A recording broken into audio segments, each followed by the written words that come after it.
단 두 사람만이 살고 있는 외딴 섬에 어느 날 찾아온 의문의 여성. 木作氏の戸亀さんでしたっけ。ヤスリ六重の娘、七海と申します。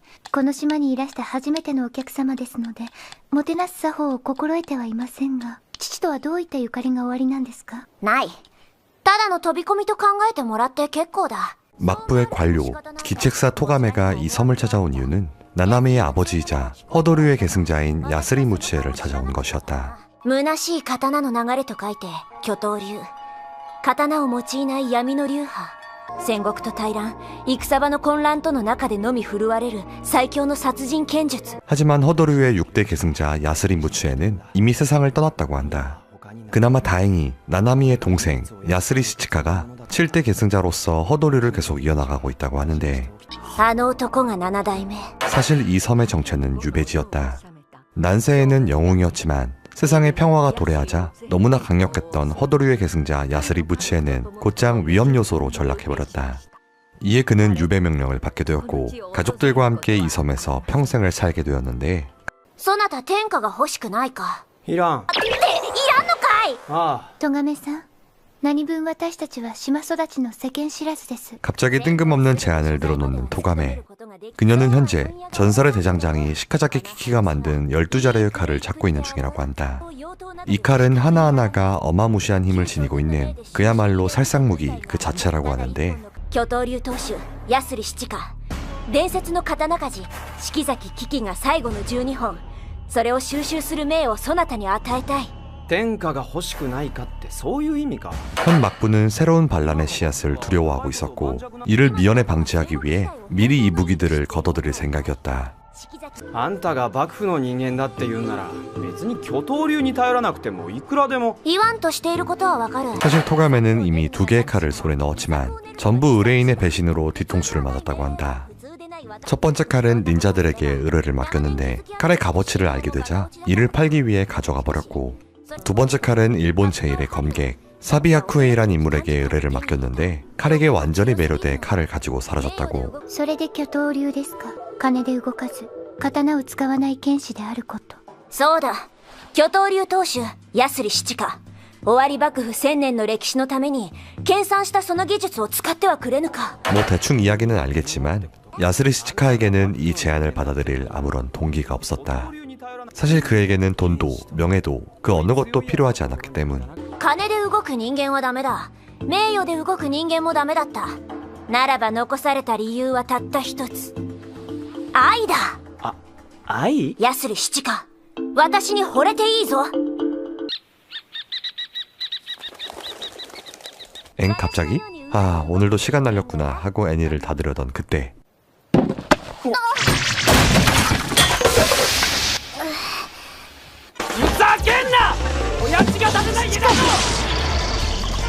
갑자기 긴박해진 상황.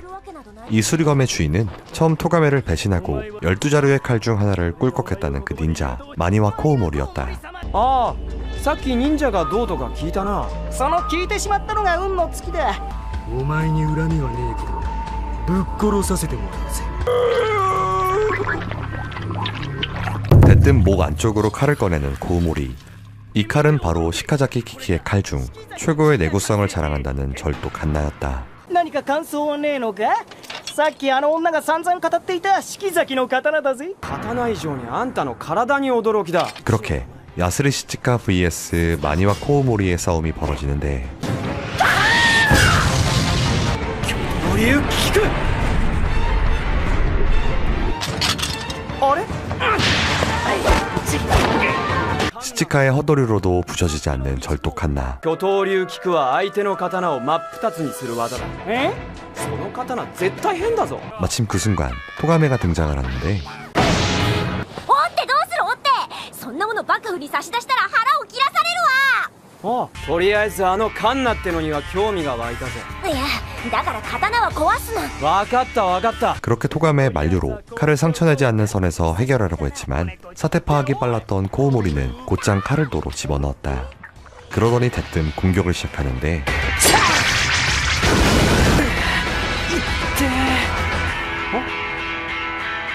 사실 닌자였던 코우모리의 목적은 토가메로부터 새로운 칼들의 정보를 얻는 것이었지 시치카와의 결판이 아니었다.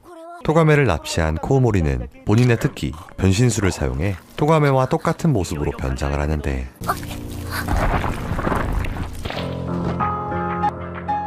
さすがの巨頭竜も油断するだろうぜ。 그렇게 시치카의 방심을 유도하며 접근하는 코우모리. 確かに四季崎の変態党にとって巨頭竜は最も嫌な相手だ。この殺せる機会を生かさせてもらわねえとな。有無を言わせず抱きついて、そして殺す。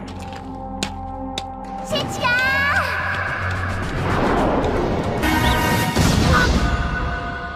巨頭竜ボタン。 이럴 수가. 단번에 정체를 알아본 시치카. およく見りゃトガメじゃねえか。こいつ誰と分からずに技を出したのか。いや姉ちゃん以外の人間なんて今日初めて見たようなもんだからな。すぐには見分けがつかん。 실력에서 확실히 안 된다는 것을 느낀 코우모리는 토가메에 대한 이야기를 들려주며 시치카를 회유했다. 그녀의 정체는 다름 아닌 20년 전 대란의 주동자 히다 타카이토의 딸이라고 한다. 즉 막부의 반기를 들어 세상을 어지럽힌 반역자의 딸이란 소리. 그 반역자의 딸이 신분을 속이고 막부 밑으로 들어가 막부에 가장 위협이 될 만한 12개의 칼을 찾는다. 그녀의 목적은 단순 출세가 아니란 말이었다. 게다가 더 놀라운 것은 이때 토가메의 부친이자 반역자인 히다 타카이토를 막고 세상에 평화를 가져다준 인물이 다름 아닌 허도류의 6대 계승자이자 시치카의 아버지였던 야스리 무치에라는 점이다.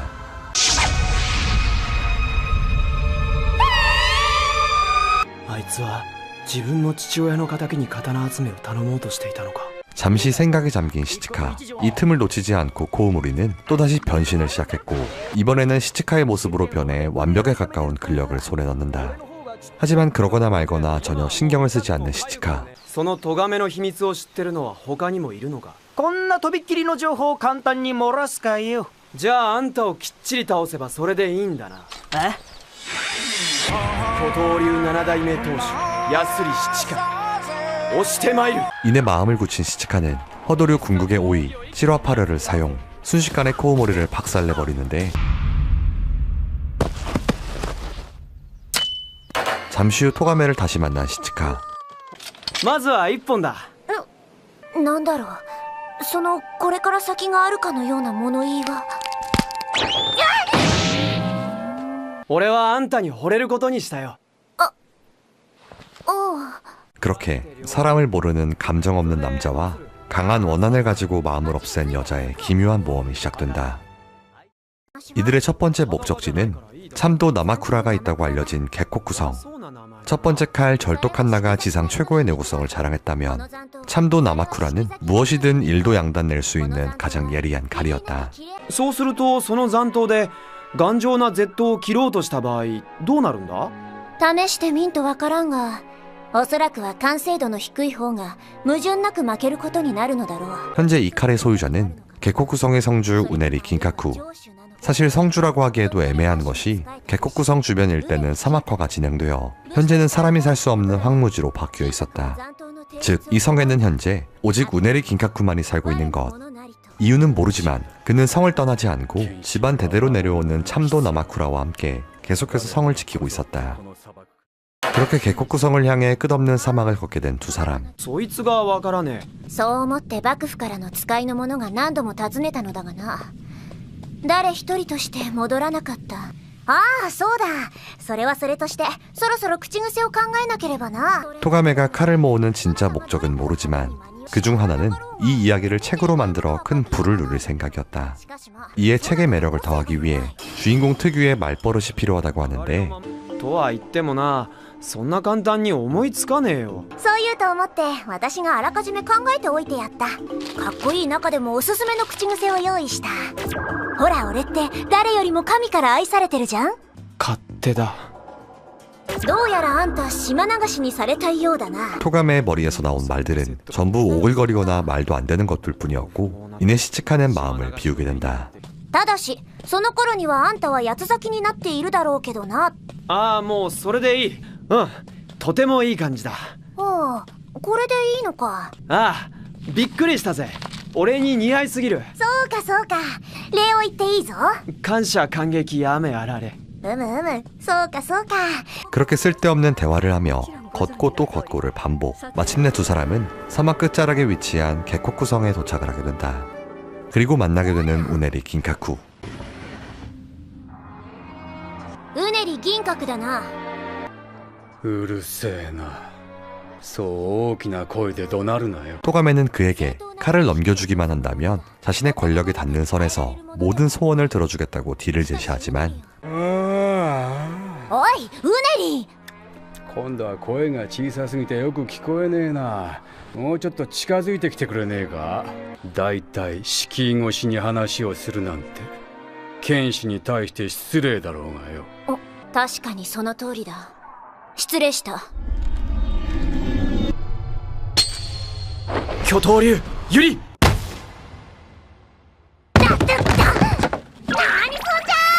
落ち着けよ。 우네리 긴카쿠의 발도술 영섬. 그야말로 제로에 가까운 속도로 상대를 두동강 내는 우네리 가문의 비기였다. 이런 미친 기술과 함께 무엇이든 벨 수 있는 칼 참도 나마쿠라가 있으니 우네리 긴카쿠에게 찾아온 모든 사람들은 아무것도 하지 못한 채 그대로 죽임을 당할 수밖에 없었다. 참고로 그의 선조는 나마쿠라와 영섬의 시너지를 사용해 무려 1만 명이나 되는 막부군을 혼자서 쓰러뜨렸다고 하는데 やるか。確認したいことができたんだけど、ちょっと作戦会議だ。おい。すぐに戻ってくるからうたた寝でもして待ってろ。 襖閉めていけよ。 그렇게 잠시 후퇴를 하는 두 사람. 사실 시치카는 작전 회의를 할 생각이 없었다. 그저 우네리가 자신들을 따라 나올지가 궁금했던 것. 하지만 그는 두 사람을 따라 나오지 않았다. 아니, 못했다. トガメが敷居をまたいであの部屋に入った瞬間にあいつは切りつけてきた。あの奥まった部屋こそが敵を迎撃する上で都合がいいんだ。あの部屋は完全にうねり銀閣の領域だ。 우네리를 방 밖으로 빼내는 것이 제일 현명한 상책이겠지만 현실적으로는 불가능에 가까웠다. 이에 시치카는 정면 승부를 벌이기로 마음을 먹었고 토가메로 하여금 자신의 뒤에 서 있어달라 부탁을 하는데 あんたは俺の後ろにいてくれ。あんたにはそうしてほしいんだよ。要するに守るものがあるやつは強いってことだ。 한편 그 시각 생각에 잠긴 우네리 긴카쿠. 皆故郷を捨てた。誰もがこぞってこの砂漠から逃げ出した。あるいは最後の一人でなければ俺も稲葉をされたかもしれない。 그 또한 자신이 왜 이성에 담아 이런 일을 계속하는지 알 수 없었다. 그저 자신의 존재 의의를 생각하며 살지도 죽지도 못하는 망령이 되었을 뿐. 剣士には守るものが必要だ。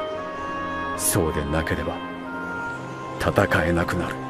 잠시 후 다시 만나게 된 세 사람. 시치카는 허드류의 기술을 사용해 우네리에게 타격을 입혔지만 그가 내뿜는 검압에 위축돼 유효한 데미지를 먹이지는 못했다. 이 한 방으로 시치카가 보통이 아님을 직감한 우네리는 결국 본인의 필살기를 사용하게 되는데 自分で自分を切りやがった。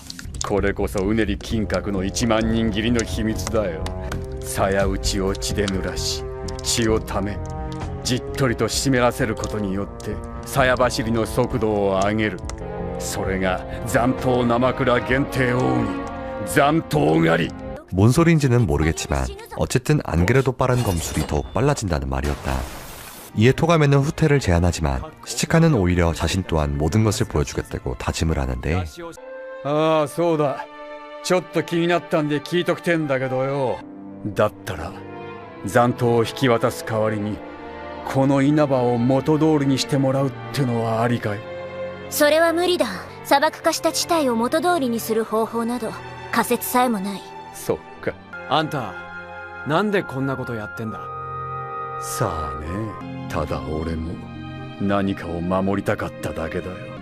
守るべきもんが俺にはこれくらいしかなかったんだ。行くぜ。ああ、高速を越えたゼロ戦を見るがいい。お前も奥の手とやらを見せてみろ。ああ、ただしその頃にはあんたは八つ咲きになっているだろうけどな。 그리고 마침내 최후의 승부를 벌이게 되는 두 사람. 真上の敵には居合抜きもねえだろう。巨頭竜7の奥義落下狼藉。 그렇게 쓰러지는 우네리 긴카쿠. 물론 약간의 희생이 있었지만 두 번째 칼 참도 나마쿠라를 손에 넣게 된다. これでやっとぐっすり眠れる。 두 사람이 함께 여행을 한 지 3달째. 이들의 다음 목적지는 천도 추루기가 위치해 있다는 한 무장 신사였다. 절독 한나가 최고의 내구성을, 참도 나마쿠라가 최강의 예리함을 자랑했다면 천도 추루기는 이름 그대로 1000개의 칼로 이루어진 압도적인 물량을 자랑했다. 동일한 형태, 동일한 무게, 동일한 예리함. 천도 쿠루기는 1000개의 칼이자 하나의 칼이라고 할 수 있을 정도로 그 모양새와 쓰임이 전부 똑같았다. 토가메와 시츠카는 이 추루기를 얻기 위해 신사를 올라가는데 인형인지 사람인지 구분이 안 될 정도로 똑같은 단발머리를 한 무녀들이 길게 늘어서 있었다. 잠시 후 신사의 무녀장 추루가 메이 사이를 만나는 두 사람. 元山賊に見えないな。山賊であったのは7年も前のことでな。 전직 산적 출신이라는 추루가 메이 사이. 7년 전 산적 생활을 접고 이 신사로 들어와 전 무녀장의 의지를 그대로 이어나가고 있다고 한다. 이 신사는 남자들에게 심한 짓을 당해 마음의 병이 생긴 소녀들을 거둬들이고 있었는데 그 수가 약 1000명에 가까웠다. 추루가 메이 사이는 이 소녀들에게 각각 천도 추루기를 한 자루씩 나눠줘 지게하였고 스스로를 지킬 수 있는 힘을 부여했다. 즉 천도 추루기는 현재 이 신사에 있는 1000명의 상처 입은 삶을 회복시키고 있었다. 이런 사정을 잘 알고 있던 토가메는 막부의 힘을 이용해 무녀들의 안전을 보장해 줄 테니 천도 추루기를 넘겨달라고 제안을 하는데 分かったお嬢ちゃん。いや、喜作しとがめさん。戦闘剣。あんたに譲っても構わないよ。 의외로 승낙을 하는 추루가 메이 사이. 대신 조건이 있었다. 천도 추루기의 원형이 되는 최초의 한 자루를 찾아오라는 미션이 주어진 것. 만약 이를 정확하게 찾아오면 시치카와 결투를 통해 추루기를 넘겨준다고 약속을 했다. 今回に限って戦闘は避けたかったのだが 그렇게 토가메는 매일같이 신사를 돌아다니며 최초의 한 자루를 찾아 헤맸고 그 사이 시치카는 우연히 추루가 메이 사이를 만나 약간의 담소를 나누게 되는데 四季崎危機の刀の毒を薬として使うためだよ。薬として？刀の毒は彼女たちの壊されてしまった心を立て直すには一役買ってくれるはずだ。彼女たちにとって戦闘剣は心の拠り所だ。だから私は剣を失うわけにはいかない。 자신의 입장을 말하며 굳은 결의를 보여주는 추루가 메이 사이. あんたはあんたでちゃんと戦えよ。いい勝負になりそうじゃん。哀れみを誘う作戦失敗。 그녀가 천도 추루기를 반드시 지켜야 할 이유가 있는 것처럼 야스리 시치카에게도 이 칼을 가져와야 하는 확실한 이유가 있었다. 随分と非常なことを言うね君は。俺は刀だからな。咎め以外のためには心も体も動かないさ。剣を奪えば再び心が壊れてしまう女がいるかもしれないが、それでも良いのか？咎めが剣を欲している以上、俺にはどうしようもないことだ。 그저 주인의 의지대로 움직일 뿐 본디 칼이란 아무런 감정이 없는 도구에 불과했고 현재 야스리 시치카는 토가메의 칼일 뿐이었다. 君は葛藤しないんだな。揺さぶりをかける作戦も失敗。やれやれだ。 그리고 며칠 후 드디어 최초의 한 자루를 찾아낸 토가메. この鞘の傷が最も古く最も深かった。ありがとう。お嬢ちゃんが最初の一本というのならそうなのだろう。それでいいのか？ ああ、 뭔가 찜찜한 대답이었지만 어찌됐든 성공을 했다고 하니 약속대로 시치카와 추루가 메이 사이의 결투가 벌어지게 된다. じゃあ始めようか。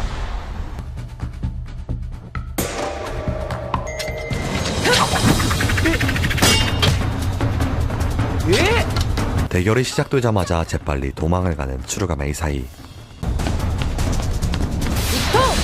一文字切り。どこから刀を。 계속해서 도망을 가면서 공격하기를 반복. 시치카를 어느 장소로 유인해냈는데 最初の一本探し、あれはこの仕掛けのための時間稼ぎだったのか。これが戦闘流か。その通りだよ巨頭流の坊や。これぞ戦闘剣との共同合作。地形効果戦闘巡り。 이는 바로 추루가 메이 사이의 건법 천도류를 극한으로 끌어올리기 위한 장치였다. 천도류는 상대방의 무기를 빼앗아 사용하는 일종의 탈도류로 전장의 모든 칼들을 사용할 수 있는 특별한 건법이었다. 사실 과거 추루가 메이 사이는 산적이 되기 전 천도류의 제12대 당주 후보였다. 하지만 20년 전 대란으로 인해 그녀의 아버지를 포함한 가문의 모든 사람들이 몰살당하면서 그 명맥이 끊기고 말았던 것. 모든 것을 잃고 혼자 살아남게 된 그녀는 산적단에 들어갔고 그곳에서 우연히 산적 두목이 가지고 있던 천도 추르기를 만나게 된다. 自分のもとにこの刀が来たのは偶然ではない運命だと感じたよ 이후 어느새 산적 두목 자리까지 올라간 그녀. 하지만 그저 살생을 위해 천도류를 사용했고 스스로 싸우는 이유조차 잃어버리게 된다. 그러던 어느 날 상처 입은 소녀들의 요양소라 불리는 이 신사에서 무녀장인 츠루가 메이사이라는 인물을 만나게 되는데 三頭神社のことは以前から知っていた弱き女たちにとっての療養所だとならばなぜ私を救ってくれなかったのか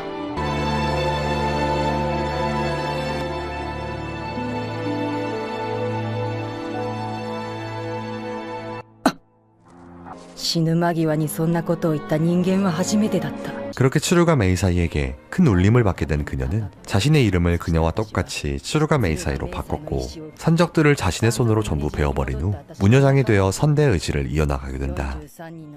話はここまでださあどうするね 신사 모든 곳에 위치한 천도 추루기, 즉 시츠카는 어디를 가든 천도류의 미궁 속에서 싸움을 해야만 했다. 완전히 불리한 조건. 그런데 그때 갑자기 정신없이 뛰기 시작하는 시츠카. 그가 향한 곳은 다름 아닌 토가메가 머물렀던 숙소였다. さすがにここには仕掛けられないよなトガメを警戒しないわけにはいかないんだな 시츠카의 예상대로 눈치 빠른 토가메를 경계해 그녀의 숙소 주변에는 칼을 숨겨놓지 않았던 것. 이에 어느 정도 패배를 직감한 츠루가 메이사이는 무녀장으로서 마지막 유언을 내뱉는다. 彼女たちと三頭神社の行く末を幕府で保証してくれるようお願いしたい誰か人の心に関する教養と優しさを持つ人間を幕府から派遣してくれ負けを認めるってことかいや言ったろ私は負けるわけにはいかないとあの子たちを守るためにね 그리고 무녀장의 무게를 내려놓은 그녀는 오직 천도류의 계승자로서 칼을 꺼내 들었는데 出雲大山三頭神社いや戦闘流12代目当主敦賀明斎だ巨刀流7代目当主八釣七花だ来いよ戦闘流の千の奥義を見せてやるああただしその頃にはあんたは八つ咲きになっているだろうけどな空中一刀億万ちぎり巨刀流強化水月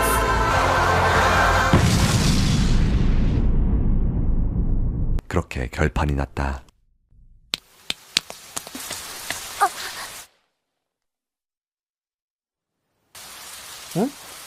トガメ勝ったぞ見ての通りだ 모든 전후 사정을 알고도 한치의 망설임 없이 츠루가 메이사이를 죽인 칼, 야스리 시츠카. 너무나도 해맑은 그의 모습에 토가메는 무언가 말을 꺼내고 싶었지만 七か何もどうした でかしたぞ 여행을 떠난 지 4달째 시츠카는 마침내 박도하리의 주인이자 토가메를 배신하고 자취를 감췄던 일본 제1의 검성 사비 하쿠에이를 만나게 된다. 바다를 가르고 대지를 뒤흔드는 엄청난 사투 끝에 사비 하쿠에이를 쓰러뜨리는 시츠카. 首の皮一枚の戦いとはまさにあのことだトガメの作戦がなかったら今頃俺は生きちゃいないだろうこれでそなたは名実ともに欲しがっていた日本最強の称号を手にしたのではないか 그렇게 일본 최강이라는 엄청난 타이틀을 얻게 된 야스리 시츠카는 5번째 목표 적도 요로이를 찾기 위해 한 항구 마을을 방문했다. 마침 이 마을에서는 한참 투기장 결투가 벌어지고 있었는데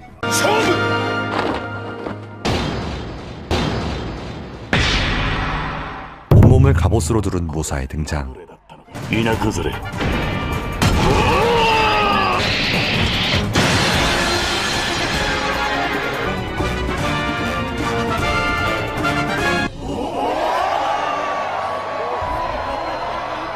놀랍게도 이 갑옷의 정체가 적도 요로이라고 한다.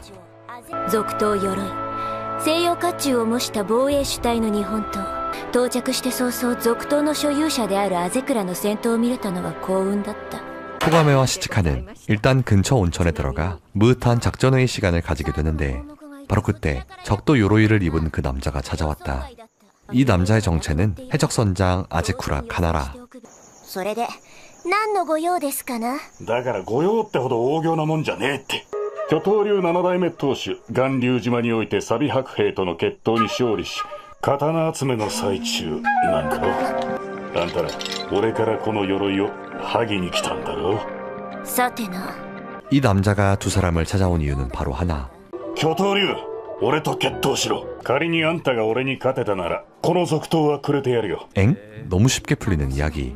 이에 토가메가 아제쿠라의 속내를 떠보는데 私たちはその敗北の代償に何を差し出せばよいのだ。俺が勝った場合はトガメあんたをもらい受けたい。刀はいらんのか。刀？そんなものに興味はねえ。一目惚れだ。俺の女になれ。勝っても負けてもあんたは損をしない。なぜならあんたが俺の女になれば必然的に俺がそいつの後釜に収まることになるからだ。 그렇게 토가메를 걸고 잡힌 결투 약속. 평소라면 개이득을 외칠 상황이었지만 어째서인지 시치카의 머릿속은 복잡했다. トガメ、あ、昨日のあいつの提案どう思ってんだ。結論ならとうに出ておるよ。昨晩は夢も見んほどぐっすりと眠ったわ。何すんじゃ。なんだか無性にトガメに意地悪をしたくなる。いや 알게 모르게 이 여행을 통해 감정이 없던 가의 시치카는 조금씩 인간다움이라는 것을 알아가고 있었다. 그리고 며칠 뒤 드디어 벌어지는 시치카 vs 아제쿠라의 싸움. 시치카는 관통 데미지를 줄 수 있는 허드루의 네 번째 오이를 사용하는데 決まった。なんだそりゃ。お前ひょっとして鎧同士を使ったのか。悪いがこの鎧は鎧同士を通され。 과연 적도 요로이. 시키자키 키키의 칼 중 가장 방어에 특화가 된 칼이었다. 생각해놨던 비기가 통하지 않자 당황한 시치카. 게다가 뭔가 모르게 태어나 처음 느껴보는 감정이 계속해서 시치카의 머릿속을 어지럽혔다. 그런데 바로 그때 刀としてアゼクラの方が優秀ならばむしろ勝ちを譲るべきなのか。トガメ、私は勝てと言ったのだ。聞いていなかったのかこのたわけ。惚れた女に素顔をさらせんような男に好みを任せるつもりなどさらさらない。そなたが私に惚れているというのなら力ずくで私を守ってみせろ。 토가메의 응원으로 드디어 머리가 맑아진 시치카. 来いよフラレ。